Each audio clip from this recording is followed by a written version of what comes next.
الاهرامات مليانه تفاصيل وفن خطير، في اسرار محدش عارف يوصل لها لحد دلوقتي.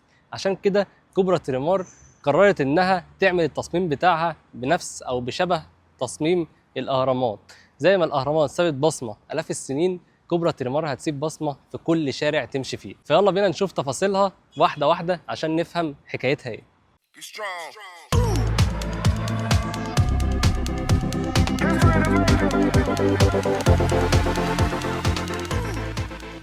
في البداية نتكلم على تصميم العربية. تصميم العربية زي ما قلنا مستوحى بالنسبة لي من فكرة الأهرامات. عندك هنا 3 أهرامات ورا بعض متكررين كده في الفانوس بتاع العربية، هنا وهنا وهنا، وده بيشتغل مع الإشارة بتاعة العربية، ومكمل اللايت بار في ظهر العربية كله، ومنور في النص علامة كوبرا، ومكتوب هنا كوبرا عشان تميز العربية، وفخورين بالعلامة. وأنا صراحة شايف إن في أسباب كتير جدا يخليهم فخورين بالعلامة، بالذات العربية دي والتصميم بتاعها. صراحه تصميم تحفه، وفعلا هيسيب علامه في كل شارع يمشي فيه، والناس كلها اول ما تبص على العربيه دي تتوهم بيها. والتصميم مكمل هنا معانا برضو بالشكل الهرمي، 1 2 3 اهرامات منورين في الوسط محتضنهم هرم كبير. بصراحه تصميم الفانوس تحفه، مع السحبه والخطوط الحاده اللي موجوده في العربيه. السحبه دي بيمثلوها بسحبه القرش، والفوانيس بعيون القرش برضو.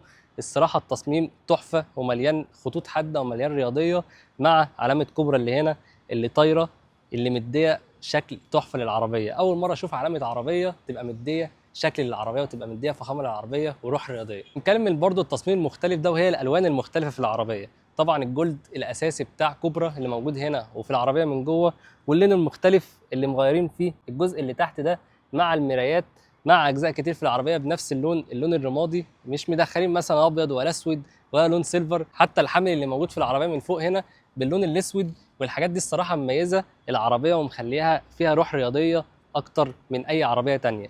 وكمان الجنوط اللي جايب مقاس 19 بوصه، بصراحه من احلى الجنوط اللي شفتها في حياتي، مع برضو التصميم المثلثي اللي انا شايفه دوت، والجزء اللي نازل دوت بيشبهك كده بالظهر بتاع الحيه.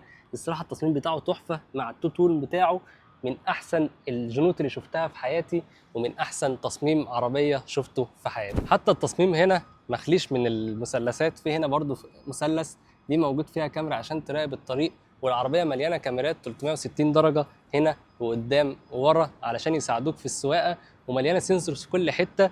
الصراحه سواقتها سهله جدا في الاماكن الضيقه او في الاماكن الواسعه حتى على الطريق. من اكتر الحاجات اللي عجبتني في العربيه هنا كمان وهي الكراسي بتاعه العربيه. التصميم بتاعها برضو تصميم رياضي جدا، واخد شكل المثلثات اللي موجود في العربيه من بره، مع تصميم كوبرا اللي محفور في الكرسي من فوق. الصراحه الكرسي تحفه، مريح، رياضي، من احلى الكراسي اللي شفتها في عربيه، ومن احلى التصميم اللي شفتها في عربيه، بالجزء الجولد اللي موجود فوق. الصراحه الكرسي تحفه وتصميمه تحفه، حتى اللون بتاعه مختلف عن لون العربيه الاسود، فمدي نوع كده من انواع الجمال والتصميم اللي متعوب فيه. وجمال التصميم برضو مكمل جوه مع تصميم الداشبورد اللي موجود هنا. بصراحه الخامات موجوده كلها تحفه وكلها سوفت، اي خامه تلمس ايدك كلها سوفت، فالخامات هنا كويسه جدا في العربيه. التصميم اللي شبه ظهر التعبان اللي موجود في الداشبورد هنا موجود كمان في الكرسي. عندك في الباب هنا موجود فيه الاضاءه على شكل برضو مثلثات صغيره قوي مديه شكل ظهر الحيه.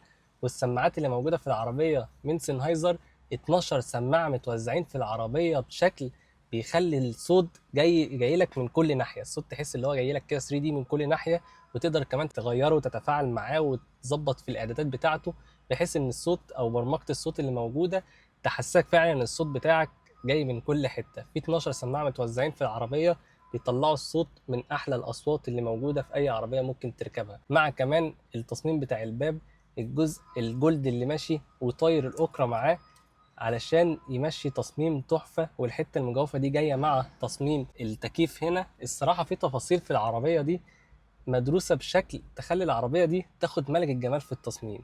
تكمله التصميم اللي جوه برضو في حتت الجلد اللي موجوده هنا، وبرضو الجزئيه دي ماشي معاها الظهر الحي او المثلثات اللي موجوده. بالذات الحته دي انا دي محتاج اتكلم عنها شويه. الجزئيه دي كلها ملفوفه عليك، الازرار اللي هنا محطوطه بشكل هندسي تحفه، من اجمد اماكن الزراير اللي ركبتها في عربيه. كل زرار موجود تحت ايدك، اي حاجه تدوس عليها او اي حاجه محتاج تدوس عليها في ثانيه تلاقيها موجوده تحت ايدك. مع الشاشه العملاقه اللي موجوده هنا تقدر تتحكم فيها في كل حاجه، في التكييف، في الصوت، وفيها ابل كار بلاي واندرويد اوتو، تقدر تتحكم في كل حاجه، مع كمان نظام سريع وسلس ما عندكش اي مشكله فيه. النظام متحسن بطريقه تحفه، وتقدر تدخل على اي حاجه تعدل فيها بمنتهى السلاسه. حتى الاضاءه بتاعت العربيه تقدر تتحكم فيها بمنتهى السلاسه، وبشكل كمان تحب اللي انت تتحكم فيه او تغيره. وكمان عندك هنا ديجيتال ديسبلاي، وعندك هيد اب ديسبلاي بيغنوك عن اي حاجه انت عايزها، وبيخلوا متعه السواقه فعلا انت مبسوط بيها. تقدر كمان تغير الشكل بتاعها لاربع اشكال مختلفه، مع التصميم الخرافي بتاع الدركسيون اللي يعتبر تحس ان طاير كده وكوبرا مطلعها لك. يعني الدركسيون ده تحب تمسكه وتحب تسوق العربيه عشان تتلكك انك تمسكه، ومسكته مش وحشه خالص. تكمله كمان لهندسه الزراير اللي محطوطه هنا، الزراير محطوطه بشكل جميل جدا. ده ستارت ستوب انجن، ديت علامه كوبرا اللي بتغير المودات بتاعه السواقه. الصراحه تصميم العربيه من جوه ما فيهوش غلطه. وعندك كمان هنا الوايرلس تشارجر، وفي اتنين فتحتين تايب سي. ومساحات التخزين عندك في العربيه حلوه جدا. عندك هنا مساحه تخزين كبيره، وعندك مساحات تخزين في الابواب كبيره جدا تاخد اللي انت عايزه. هنا في مساحه عميقه جدا تحط اللي انت عايزه فيها. وكمان في اتنين كاب هولدرز ومساحه صغيره تحط فيها المفتاح، تحط فيها حاجه بسيطه. مساحات التخزين في العربيه تحفه، حتى الشنطه كبيره. شنطه العربيه طبعا كهرباء، وبتفتح كمان بالرجل، تقدر تديها كده تفتح بكل سهوله عشان لو شايل حاجه او في حاجه. مساحه الشنطه هنا 540 لتر، وفي كمان تحت الاستبن الكبير، ودي من المميزات بتاعت العربيه، او بحب انا العربيات اللي فيها الاستبن الكبير دي. فمساحه الشنطه كويسه، وفيها برضو الشنطه الكهرباء زي ما قلنا. وكمان مساحات التخزين جوه حلوه جدا زي ما وريناها لكم. اوريكم برضو مساحه الباب، والباب برضو بيفتح كيلس انتري، وبتقدر تدخل تفتحه تاني ندخلك تاني مش من اول مره. وهنا الجزئيه دي عجباني قوي، او تصميم الباب هنا او تصميم الماسكه دي عجباني جدا، موجوده في كل الابواب. والسماعات اللي اتكلمنا عليها، ومساحه التخزين الجميله. وفي كمان مساحه تخزين هنا.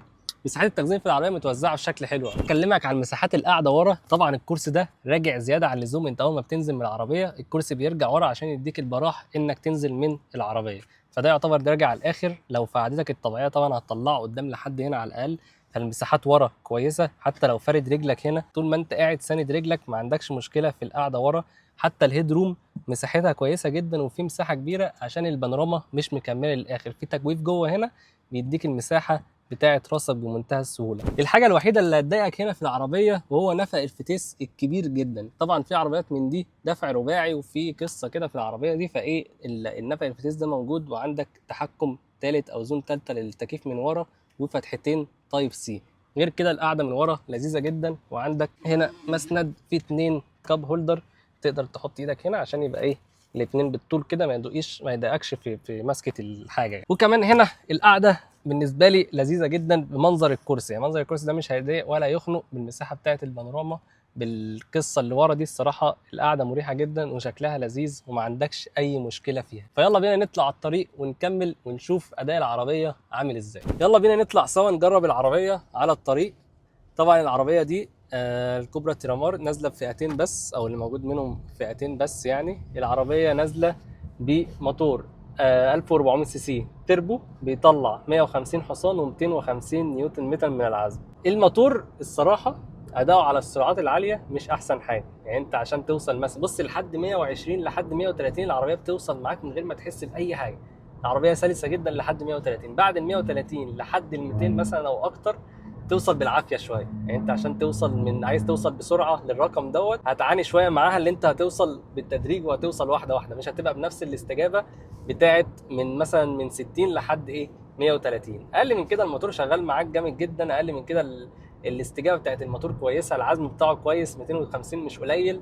فالعزم بتاع الموتور والاستجابه بتاعته كويسه، بالذات مع الفتيس اللي هنا. الفتيس 7 سرعات دول كلاتش وويت كمان، فدي حاجه كويسه جدا. بس كموتور ده كأنت واخدها في حته اقتصاديه او واخدها في حته عمليه اكتر، وانت في نفس الوقت محتاج حاجه رياضيه وشكلها رياضي، فانت لعبت في الحته الصح قوي.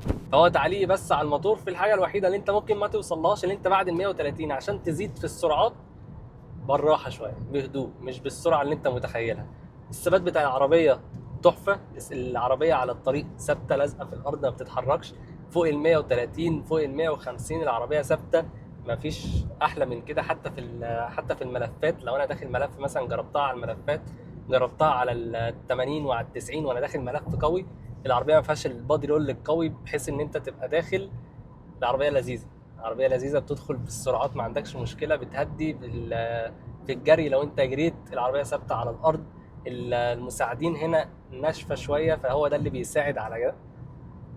بيساعدك المساعدين الناشفه دي هي اللي بتساعدك على الحركه بتاعه العربيه او التسارع بتاع العربيه تفضل لازقه في الارض. يعني انت في الطرق المكسره او في الطرق الوعره شويه هتحس تكه كده، فاهم؟ رزرزه العربيه بتاعت القوه بتاعت العفش. بس القوه بتاعت العفش دي بتنتج في حته تانية، اللي انت ماشي على الطريق مفيش اي نوع من بادي رول، ولا العربيه مثلا مش مظبوطه او بتتهز او بتترعش او الكلام ده كله على الطريق، او تحس ان انت مش واثق فيها. انت واثق فيها ثقه عمياء وانت على الطريق وطاير بيه. ونيجي لعزل العربيه. عزل العربيه الصراحه كويس جدا، ولكن الصوت الوحيد اللي مسموع جوه الكابينه هو كاوتش العربيه. يعني بالنسبه لعزل العربيه، لو انت واقف في مكان مجرد ما بتقفل ازاز انت دخلت في عالم تاني جوه العربيه. العزل بتاعك كويس جدا. الصوت اللي مسموع او ممكن يضايقك شويه على الطرق السريعه العزل بتاع او الصوت بتاع كاوتش العربيه. كاوتش العربيه عشان الجنط كبير فبيسمع جوه الكابينه. بس يعني عيب ممكن ما تلاحظوش قوي وانت ماشي على الطريق بتشغل اغاني وبتندمج في الطريق، فما بتحسش قوي بالعزل ده، او انت مثلا مش حاسه وحش. هو العزل كويس جدا في العربيه، لكن هو بس الحاجه المسموعه صوت الطريق وصوت الكاوتش. كويسه القعده بتاعت الكرسي، مريحه. كرسي هنا كهرباء سبور زي ما انت شايف. العربيه دي مميزه جدا بموضوع الكرسي زي ما احنا قلنا. فانت قعدتك في الكرسي مميزه وحابب قعدتك في الكرسي ده، والكرسي محتضنك. بالذات الحزام ده انا بصوا بشده عشان اعرف اتكلم، بس الحزام ده اول ما بتركب بيقوم حاضنك كده لجوه، انت بتتحركش، تبقى انت والكرسي حاجه واحده. تتحرك بقى تاخد غرز مش عارف ايه، انت ثابت جوه العربيه.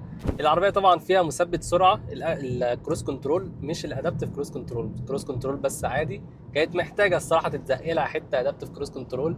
وفي حاجه تانية برده كانت محتاجه تكون في العربيه، انا مضايقاني الصراحه شخصيا. كل حاجه موجوده في العربيه دي، اي حاجه انت محتاجها موجوده في العربيه دي الا حاجه واحده، البلايند سبوت. يعني المفروض النقط العاميه دي المفروض تبقى موجوده في اي عربيه. العربيه فيها كل الاوبشن اللي انت محتاجه، وفيها اوبشنز مش موجوده في الفئات الستاندر بتاع العربيات موجوده في العربيه دي، لكن النقط العاميه مش موجوده ليه في العربيه دي. يعني الصراحه يعني لو في الجيل الجاي او لو في دفعه عربيات جايه جديده، يعني يا ريت بس نخلي بالنا من الحته دي، ننزلها معانا. ده اوبشن بسيط كده يتحط في المرايه والموضوع انتهى. فدي التعليق الوحيد على حته ان في حاجه ناقصه في العربيه. من اهم الحاجات بقى اللي موجوده في قعده العربيه دي، واللي حبيتها قوي من ساعه ما ركبت العربيه دي او اول ما استلمتها، ان كل حاجه جايه ناحيتك.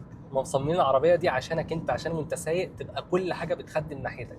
وانت حاطط ايدك او انت ساند هنا، الاشارات موجوده هنا تحت ايدك على طول، مش محتاج مثلا تروح لها عند الكونسول او محتاج تروح لها في اي حته، هي موجوده تحت ايدك. الهاند بريك، الكاب هولدرز موجودين جنبك، الشاحن الوايرلس، كل حاجه موجوده تحت ايدك. حتى الزراير اللوك، كل الزراير موجوده هنا في الجزء القريب منك ده عشان تبقى تحت ايدك على طول. اول ما تدوس على حاجه، اول ما تحتاج تدوس على حاجه تبقى تحت ايدك. بالذات موضوع زرار الاشاره ده، عشان في ناس في عربيات بتحطه في حتت غريبه، وفي هنا وفي هنا وفي هنا وفي حتت غريبه. وبرده الشاشه لفه ناحيتك، شاشه كبيره جدا فيها كل المعلومات اللي انت محتاجها. الوصول ليها سهل عشان هي قريبه منك، لفه كده واخده زاويه ناحيتك فهي قريبه منك، فالوصول ليها سهل، فيها كل المعلومات اللي انت محتاجها. استخدامها سهل وبسيط بحيث ان انت تتعلمه بسرعه وتقدر تتحكم فيه بسرعه. برضو الطاره فيها كل حاجه انت محتاجها، تعلي توطي مثبت السرعه، تعلي تغير المود. في هنا زرار للمود، في هنا الزرار بتاع الستوب والستارت ده اللي موجود هنا، ده مديك نوع من انواع الرياضيه او موجود في العربيات الرياضيه الفاخره بس، فاحنا بنحب الزرار ده، بيبان انه ايه، تاتشايه كده لذيذه. فالصراحه العربيه كلها عموما حلوه جدا. القعده فيها حلوه، سواقتها انت بتستمتع بالسواقه بتاعتها. يعني انا مش عايز انزل، ما بحبش اسيب العربيه دي، بحب افضل سايقها كده على طول. فسواقتها لذيذه قوي، بتتبسط جدا وانت سايقها، عايز تروح بيها كل المشاوير اللي انت محتاجها، علشان كمان كبيره ومساحتها كويسه، فانت مدياك الراحه بتاعت العربيه او المساحات بتاعت العربيه العائليه، ومديك في نفس الوقت الشكل الهجومي والرياضي ومن جوه، والطاره والكربون فايبر والحاجات دي مديك شكل او ايحاء. وكمان الشكل الخارجي مش محتاج اكتر من كده في الرياضيه، مديك شكل او مديك ايحاء اللي انت ماشي بعربيه رياضيه والناس كلها بتبص عليك وانت ماشي. وفي الاخر لو عجبك الفيديو ما تنساش تعمل سبسكرايب وتتابع الفيديوهات الجايه، وتعمل لايك وشير علشان نستمر في الحلويات اللي احنا بنقدمها دي.